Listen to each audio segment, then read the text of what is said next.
All right, ladies and gentlemen, welcome back to the WarDawg Trail podcast. This is episode 130. I have a very special and unique guest for you today. Not only is she a Navy veteran, she's also an author, poet, and director of the hit play, Single Black Female in the Navy. All right, but before I bring her on, let's go through a few announcements. All right, first off, you can catch me live every Saturday night on DV Radio with dysfunctional veterans and their Barracks Talk podcast. You can catch us on dvradio.net, where we've also had tonight's guest, Mrs. K.E. Mullins. We've had her on the show as well. All right. Remember, you can buy a copy of my book, the WarDawg Trail, a Marine Rifleman's Struggle with War and PTSD, available on Apple Books, Audible, and Amazon. And last but not least, the book won an award from bookauthority.org, the best the best Iraq war books of all time. Man, like I said, that said, welcome back to the WarDawg Trail. This is episode 130, and I have for you the one, the only, K.E. Mullins. Welcome to the show. Thank you for having me. It's a pleasure to be here. All right. Now, let me see. I'm sorry. Let me get these. All right, there we go. First off, I need to let you know I completely respect you and your work. I don't know how you're capable of being such a great military veteran and an author, a poet, and a director. I don't know how you do it, but salute. Hats off to you. And if you don't mind, let's begin with your story on where you're from and why the Navy. Okay, I'm actually originally from Jacksonville, Florida. I Duval! came in the Navy. Duval! I actually, as far as the Navy goes, my first choice actually was the Army. So I was following this guy I was dating at the time. But my dad is actually a veteran, and he served 20 years as well. So after that fell through, I went to the Navy because I was actually trying to get into not hospital corps school, but into nursing school. And I wasn't accepted because I literally was on the wrong side of the county line. So they were only accepting so many people on that county, so I didn't get it. Also, I was waiting to hear from this college I applied for that I didn't hear from until a week before I was leaving to go into the Navy. So it just worked itself out. All right. Yeah. All right. I need to get away. All right. And let's see. Did you ship out from Jacksonville to your MEPS? No, actually, I was in Georgia at the time, so I shipped out of Atlanta. Oh, nice. All right. Yes. So if you don't mind, walk us through your Navy experience. Boot camp, first station. Actually, I was, like I said, I was elated to get away from the home. So boot camp was a breeze to me. It really was. I had a blast. Even though when I went, it was actually 3 days after Thanksgiving. I'll never forget that. So we were there for Christmas and New Year's. So All right. it was great. I went at the time, which I'm probably dating myself. Boot camp was in Orlando, and the hospital corps school was in Great Lakes because that's now in Texas. So a lot has changed. My experience was wonderful. Even my A school, when I went to corps school, it seemed more like high school all over again or college. It was a good experience. The first 10 years of the Navy, I was mostly shore duties. My first station was back in Jacksonville. Then from Jacksonville, I went to Puerto Rico and then Orlando. And then I ended up being stationed in DC at Annapolis with the cadets out there. Yeah, Maryland. And yes. From there, I think I was like halfway through my career, my 10-year mark, and I decided I wanted to go to FMS uh, school with the Marines. So my last 10 years, I actually was where I realized that we were the Marines died real quick. So I was stationed in Camp Pendleton. And I was like, oh, that's not gonna be a big thing, but you have to factor in the hills with that training. So that was a whole different experience. I enjoyed it a lot. It seemed like you learned the real military, what the military is really about, just being stationed with you guys with the Marines. I really appreciated that. Yeah. I gotta say, And after I oh, I'm retired, sorry, I'm sorry. I huh? just had to say real quick. No. For those that don't know, the corpsmen and obviously corps women are our medics in the Marines. We depend on Navy corpsmen, Navy corps women like you wouldn't believe. We get shot, we go to them. We break an ankle, we go to them.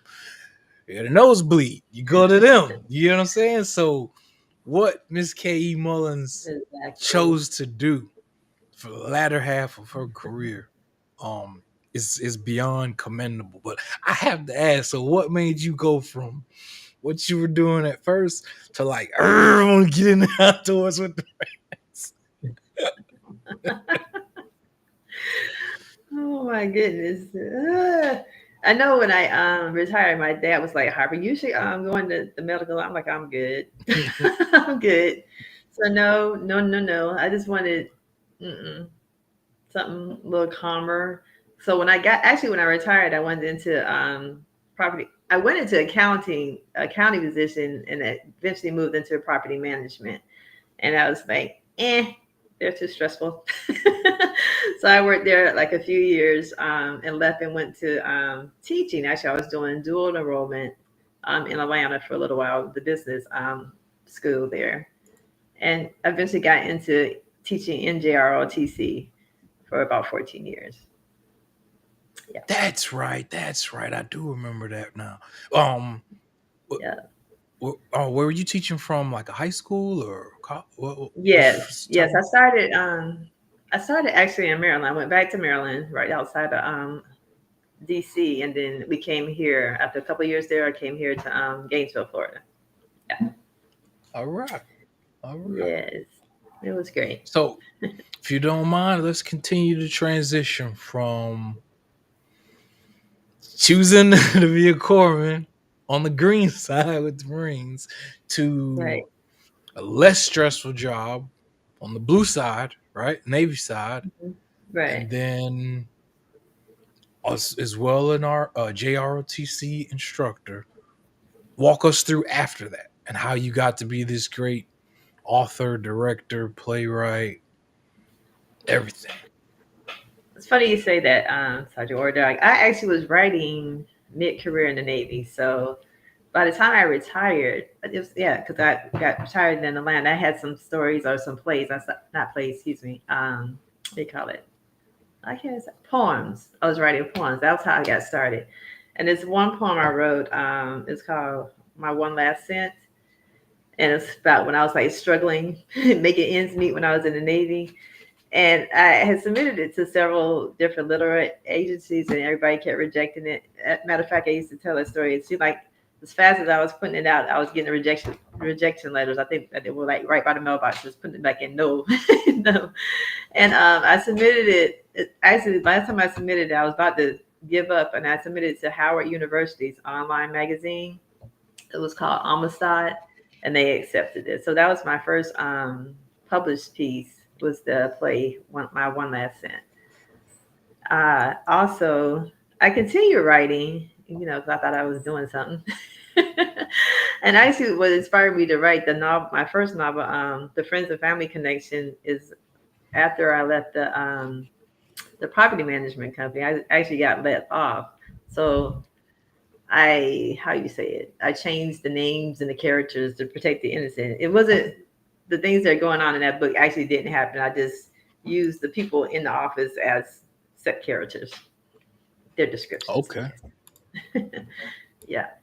And I kept writing after that. The first book, The Friends and Family Connection, Get Unplugged, it was supposed to be just a one novel, but decided, because I had so much material, I just made it like a series. So it's three parts of the series.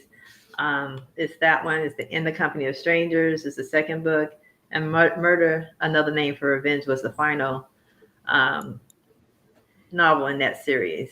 However, there is another book that basically covers the backstory, and it's called 7475 Simona Drive. It's how the main character, Shenandoah, grew up that led her to the events in the other three books.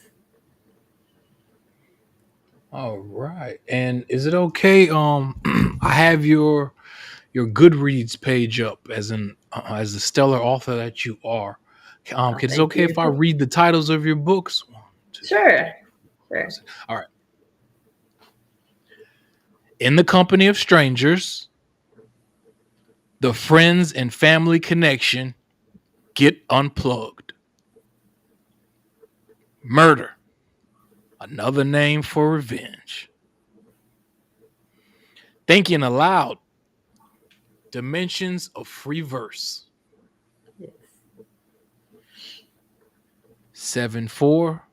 7475 Simona Drive. Am I? Oh, I'm sorry. It actually says you have more. Am I missing any? No, that's all. That's okay. That's Okay. all of them. Hmm. Okay. So, like I said, yeah, we have all of K.E. Mullins's books up on the screen. We have our Goodreads page up. If you don't mind, while I have this chance and I'm thinking about it, will you let everyone know where they can find you online or social media? Yes, you can find me on Amazon. Just Google K.E. Mullins. I have a website, kmullins.shop. That's KMULLINS dot shop, SHOP. Also, I'm on Instagram, KE Mullins 50, and TikTok. Do you mind if you say the website one more time? K.E. Mullins Shop? It's K Mullins dot shop. Shop. Okay. I'm gonna put it on the screen so people can take a look.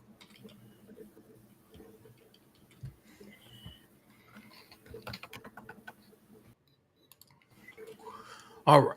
Sorry about that. I'm big No on worries. trying to make sure everyone knows who you are and how to get in contact with you for future opportunities. And I I'm appreciate sorry. it. And besides K Mullins, you said Instagram. Yes. What? Oh, I'm sorry. Which other platforms? Instagram? And Was it TikTok? TikTok, yes. Okay. All right. Great. Great. Great. What else is it? So finally, well, I guess we kind of already delved into when you began writing, right? Yes. Let's kind of go. Oh, I'm sorry. You know what I kind of wanted to ask What's you? that? Can you recite? Can you recite that Oh my poem goodness, no. that you first submitted? No. All right. All right. I just want to know because I was gonna let you go for it. Right. You should have warned me ahead of time. I've been practice for you. All right. All right. Gotcha. Gotcha. Gotcha. All right. So if you don't mind, then tell us why you felt the need to write black single female in the Navy from that perspective, which I respect so much. Well, single black female in the Navy, I felt just looking at plays or seeing plays, especially during COVID, that's when I was looking at a lot of them. Uh, when you think about plays about females, when you talk about the military, there's not hardly any. I can't think of one. The one play that comes to mind is a soldier's story, and it's about the young man in the army. Movies wise, there's some play not plays, but movies about females. But and the first thing that came to mind was Jane, because that was with Demi Moore about the Navy. It was like the experiment of Yeah. her being basically like a Yeah. Navy SEAL is what Yeah. it was. Uh, and that wasn't Yep. a woman of color either. There were other movies. Oh, you're right. You're Right. right. There's other movies with females in it, but they usually all based on the army. So I was like, why not? Why aren't there any stories about women of color, you know what I'm saying, as far as plays goes, as Yeah. far as movies goes. Yeah. We don't have enough of that. And there's plenty of stories to be told, positive stories. And we need to hear that. So that's what inspired me to write that. And the title, Single Black Female, it actually, how you say it? That movie, I don't know if you remember the movie Single White Female. There was a movie called Single White Female. And it was a, Yeah. yes, and there's actually a, a sequel to that as well. I was like, well, not, that's why I flipped it. No, Single Black Female in the Navy. Yeah. All right. All right. Um, in your own words, describe the book for me. I'm sorry. No, you know what? I'm sorry. Describe the play for me. I'm sorry. I said No that wrong. worries, no worries. So the play is basically a coming, In your own right. words. It's a coming of age story of a young woman who's entered in the military. It's the early 80s. It's her first time away from home. She's establishing her independence, finding love, and unfortunately, she experienced sexual harassment at her first duty station. Was that from a superior? Yes, it was. All right. Can you please? I can only ask you this because I was in an infantry unit with all males, so um, if we even had an idea of what was going on with females, we wouldn't have had a problem handling them. So I'm sorry that you even dealt with bullshit like that. Right. But I didn't know that this shit came from superiors so much.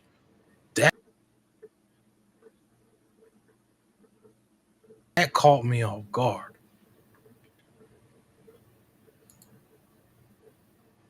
I'm sorry, we still there? Yeah, it kind of broke up. Okay, I'm sorry. Whew. All right, I'm sorry. I had a traumatic brain injury. My short-term No, memory is like not, but it'll come back. It'll come back. Um, you were saying about the okay, you didn't know it came from superior so much. there we go. There we go. There we go. I had no idea. I'm sorry. I had no idea. Fucking assholes are Right. doing that. But from what you're saying, it's actually more common than those people know. Right. Yes, because I know the Navy had a lot of stand downs in the like at the late 80s, because of the sexual harassment. My experience as far as I go, well, yeah, as far as I'm concerned, I did have experience similar to what took place in my place, single black female in the Navy, but I fought back. I wasn't going to be a victim, and they just removed that particular because he was a chief. They just moved him to a different location instead of addressing the problem, and that's a problem I had. That instead of people were like a certain rank, E7s or E6 above, instead of addressing the issue, they just moved the problem. So basically, you move into the problem to a different location, instead of taking care of that issue. So, yeah, With no right, consequences. exactly. Damn. Because if it happened, well, we hope if it happened, nowadays that they will be addressed. But we still see those issues still occurring, not just in the Navy, but in all branches. Yeah, that's something that needs to really Right. be, it really needs to be addressed. Right. And I have to admit, personally, I didn't even know military sexual trauma was a fucking thing. Yeah, Was an issue. Was it's a big thing. like, come on, they're your sisters. We're in the country together. You don't use your aggression on them. Like, what the fuck's wrong with them? Right. I'm sorry, I can't put words to that kind of shit, but I'm sorry you experienced shit like that. I appreciate it. Um, from there, which came first, the play or the books? The books came first and then the play. Because I started writing plays Okay. during COVID. Oh, you did Yeah. say that. You did say that. And when did you publish your first one? The first play. My What? my first play that was published. It was a monologue. It was in 2021. And it was called Black by Unpopular Demand. It was by 846 Perspectives. It was just right after the George Floyd incident happened, and yeah, Ah, it was published in the New World Theater. It's the group that published the book. But it's like a collection of different monologues. Yeah, it's pretty cool. nice. Yes. Nice. So before you even got to the books, you had published stuff out. I try. That's amazing. Um, if you don't mind, can you share us some of your awards and accolades you've earned over the years for your play and books? I Sure. want people to know you've been shining. Okay. With the play Single Black Female in the Navy, it actually was a shorter version initially. Again, right, was it during COVID or just after COVID? And it actually got selected into the Across Town Theater's New Works not festival, but contest, and they had a reading on All right. Zoom. So I was happy about that. When they did the reading, then you get like feedback from the audience, and they felt like they needed more background on each character. So I expanded the play shortly after that, and we submitted it to I submitted it, excuse me, to the Tampa Bay Theater Festival. I think that was in 22, and we performed it there. That was a great experience where you get to showcase your play. You do everything, showcase, direct, hire all the actors. But we did well, even though we didn't place. We did good, and it was well received as well. My recent play, Napkins, I submitted it this year to the Hippodrome New Works Theater, and it was one of five semifinalists here. So I was really happy about that. And that play is actually based on a young woman that is taking care of her mother that's ailing from Alzheimer's. So it's like a comedy, a dramedy, I would say, Wow. as far as plays go. Yes. And you actually go all in and oh, how do I say this? You actually go all in and just open these guards walls and just spit the truth out every way you see it. Yes, you can say that. I know a mentor of mine that's into playwriting, Donna Cash. She said to write like everybody was dead. So if you write that way, you're not everything's you don't miss anything. It's more real, more open. I found actually through writing, as far as my fiction writing and my stuff that's based on real life experience, the real life experiences is more well received. So not so much the fiction. I mean, the fiction is as well, but when you're talking about real life, people gravitate to that more so, if that makes sense, because they can relate to it. Right, Yes. right, exactly, exactly.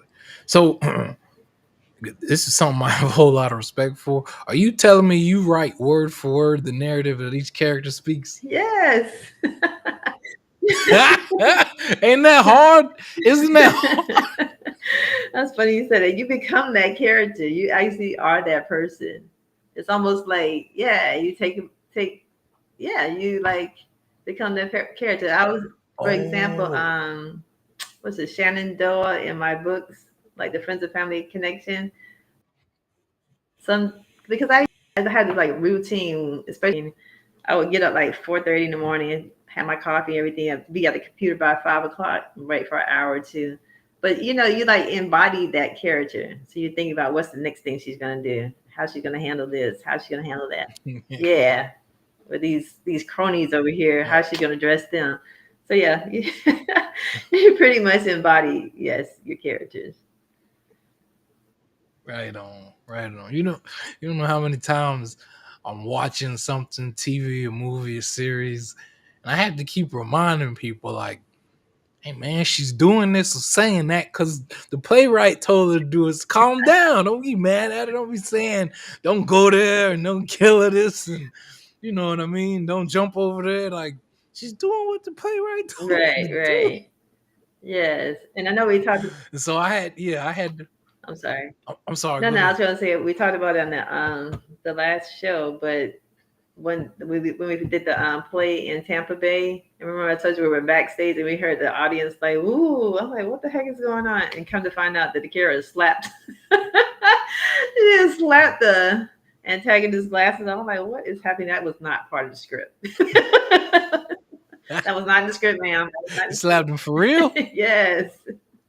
Did he? Glasses were Oh, like like flying pain off slap. all across the stage. It was hilarious. Yeah.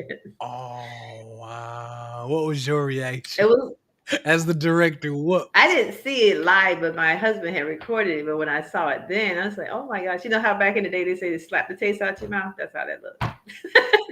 That's how that looked. That's what's up. That's what's up. That's what's up. That's Yes. what's up. All right. Are there any more accolades or achievements you want to let us know about from the books or the play? No, just still pressing on as far as writing plays. I do have some things in the works. I there's a book called The Silencers I'm working on now, and it's an all female, don't judge me. It's an all female assassin team. So Oh shit! I'm almost done with that. What else do I have in the works? Oh, yes, there's another little short play I have. It's called it's the uncomplicated life of a what you call it? Hold on. Oh, of a only child, and she's got some issues going on there. But you know how. Oh snaps! I'm an only child, so you might I'm gonna have to see that you might break down my whole life for I me. don't want to You give might help me figure out what's been going on. So yes, you know how the only That's child dope. syndrome, they have to have their way. So something happens with her and she's trying to justify what she's done. But yeah, I hope to release that soon. I think Ooh, that's I gotta even admit, I gotta admit what you just said. I'm sorry, cut you off. You said justify. My mama just got on me not too long ago saying as the only child, yeah, you justify, you justify, you justify. So when you just said, I'm like, all right, I gotta stop justifying shit then for real. I need to change. I need to change my ways. Kim saying it, my mama saying it. So, that's funny you say that because my son is the only child. I'm like, he's justifying everything he does. I'm like, bro, why is my stuff disappearing? my, yeah, my husband quickly yeah. say that he had that only child syndrome. I'm like, what? That's the thing. I should call it the only child syndrome. That's what I need to call it. Yes. Gotcha, gotcha, gotcha. Can you let us know, as you alluded to already, what can we look for in the future from you? Oh my goodness. Have a lot planned for the future. More plays. I have a contest going on now with my non-profit Words Off the Paper, which is we're looking for plays about accomplishments of women of color, not just veterans. So that contest started back in July and it's been extended to October 11th. So you have an opportunity to submit now if you're a playwright. We're specifically targeting playwrights in the Florida area, though, right now for this contest. All right, Yes, that's what's up. and That's what's up. the winning playwright will actually be featured. Their play will be featured next year. We're aiming for March next year here locally. You said it'll be featured where again next year? Here in Gainesville, we'll actually put that play on. Yes. Okay, okay, good deal, good deal. And I know you get this all the time, but any plans for another book? What that one I was talking about, the silencers. I'm trying to finish that up. Okay, I'm sorry. That was with the female Yes, assassin, and right? actually, there's another one I have in my. Yeah, yeah. I'm sorry. I'm sorry. I'm No sorry. worries, no You worries. did tell me that. There's two of them that haven't been released yet. It's the silencers and it's Ibn. I've been through some sugar honey iced tea. Yeah. So Ibn's story is actually I don't want to say a dysfunctional family, but basically a single mother that has four kids. She's raising four kids. And Ibn, she treats different than she treats the other three. Ibn and his sister have the same father, and the other two have two different fathers. So it's very complex situation. And actually, that particular book, I submitted the first. They had a first chapter contest, and I won the first chapter with that particular book. So I'm trying to get a Congratulations. Thank you. Try to get a publisher for that particular book. We're still working on it. All right. Now, for anyone that is considering becoming an author, playwright, director, poet, can you please provide them any words of inspiration as a woman of color to any young, and any inspirational words to any young and upcoming, authors, poets, etc.? Right. I'll just say, never give up on your dreams. I know you might hit a wall sometimes and think that it's not going to happen or you're not going to get that acceptance letter and whatnot, but you just got to keep pressing on. Something I read a long time ago when you're doing, how you say it? Sending out submissions, don't stop writing, hoping, just waiting for an answer for that. Just keep writing, keep working on your craft, but that yes is going to come. For all the no's you're going to get, you're definitely going to get a yes. All right. That positivity helps, man. It does. Having that positive attitude really gets you through. Does. All right. Just any last final words before we wrap things up? That's pretty. I don't have anything else. Thank you for having me on your show, though. I really enjoyed it. Enjoyed meeting you. Yeah, awesome, man. I had to get an author like you on. Had to. Right, and I'm available if anybody wants to reach out to me. Send me an email, questions about writing. I'd be glad to collaborate with you. Yes. All right. Salute, ladies and gentlemen. This has been the WarDawg Trail podcast, episode 130, with author, poet, and director of the hit play Single Black Female in the Navy. Kimberly, thank you for coming on the show. Really appreciate it. Really appreciate you telling your story and giving your perspective. Thank you for having me. Appreciate it. Thanks. All right. Salute. All right, ladies and gentlemen. Episode 130. Salute. Hey, man. I was all night, I was Percocet, and I was just getting played. Sure. Hey, it's 10 times 10, 100 man, you know what I'm saying? I just went crazy, they got all the cash out. I been catching play, trap phone jugging. Young nigga take you off listen that cook. Can't put you on game, I ain't nothing like a rookie. Mama scared I fell in love with that jugging. I shoot with the best, I can go where you couldn't. I'm full with finesse and I'm good with the hoodie. I been catching play, trap phone jugging. Mama scared I fell in love with that jugging. Jugging. I just ran off on your cousin. Looking for me, bitch, I'm back in the trap. Differences, I'm in the Gucci scully. 100 round trumpet with amateur, now you rock VVS, it can get ugly. 4-5 with the dick, bitch, I can't even tuck it in, but through the whole they duck it. I'm popping shit like a Warner. 7-11, I'm in it all night, bitch, I'm taking them dice out the corner.